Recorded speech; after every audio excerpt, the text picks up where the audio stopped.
சுட்டீஸ், நாங்கள் ஸ்வேதாங்கி செந்தில்ராஜ்.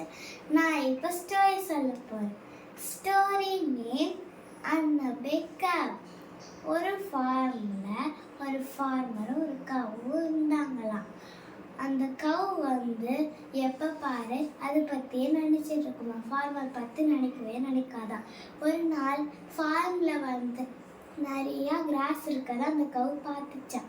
ஆனால் அந்த கிராஸ் ஃபுல்லாக நிறைய பூச்சி புழுவால் இருந்துச்சான். அந்த கவ் அதெல்லாம் பார்க்காம கிராஸை சாப்பிட்றதுல இருந்துச்சான்.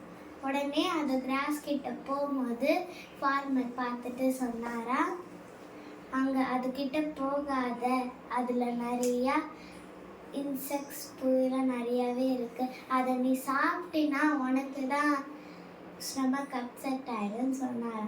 கவ் சொல்லிச்சா, எனக்கு அந்த கிராஸ் எப்படி இருக்குன்னு எனக்கு தெரியும், எனக்கு நல்ல கண்ணு தெரியும், உனக்கு தெரியாதுன்னு சொல்லிச்சான். உடனே அதை போயிட்டு ஃபுல்லாக சாப்பிட்டுச்சான். சாப்பிட்ட அடுத்த நிமிஷமே அதுக்கு வயிறு வலிக்க ஆரம்பிச்சிச்சான். ஃபார்மர்கிட்ட போய் சொல்லிச்சான், எனக்கு வயிறு வலிக்குதுன்ட்டு. அந்த ஃபார்மர் சொன்னாரா, நான் அப்போவே சொன்னேன்ல அதை சாப்பிடாதன்ட்டு, நீ தான் சாப்பிட்ட, அதனால உனக்கு இது தேவைதான்னு சொன்னார். அப்போ கவ் நினச்சிச்சான், ஃபார்மர் சொன்ன அப்பயே நம்ம கேட்டிருக்கோன்ட்டு. அப்புறம் லெசனும் அது புரிஞ்சுக்கிச்சான்.